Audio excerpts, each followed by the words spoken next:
Le Seigneur nous parle de la plus grande objection à l'existence d'un Dieu puissant et bon, l'énigme du mal, dans l'évangile de Jésus-Christ selon saint Luc chapitre 13, 1-9.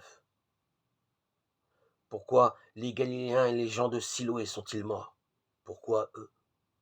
Étaient-ils davantage pécheurs que les autres? La réponse de Jésus fuse. Non, pas du tout. Il n'y a pas de rapport direct entre le péché personnel et le mal subi.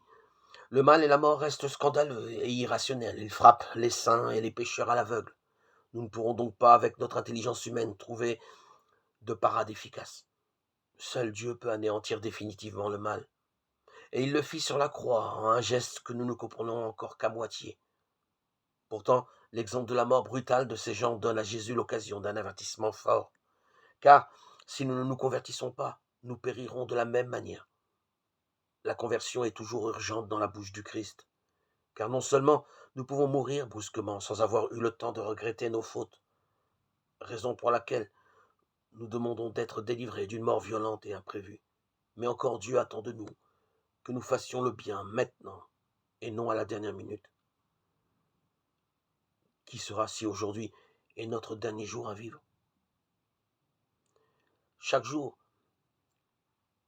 que notre esprit soit martelé par l'urgence du bien à faire, que toutes nos journées soient dirigées et guidées pour pouvoir faire de bonnes œuvres, afin de savoir où nous en sommes, avant que la mort nous surprenne, alors qu'on s'y attend le moins. Soyons prêts dès aujourd'hui et disponibles pour affronter la journée en servant nos frères et nos sœurs, en recherchant le bien, en méditant la parole, en chant de gratitude, de louange pour notre Seigneur. Soyons prêts dès aujourd'hui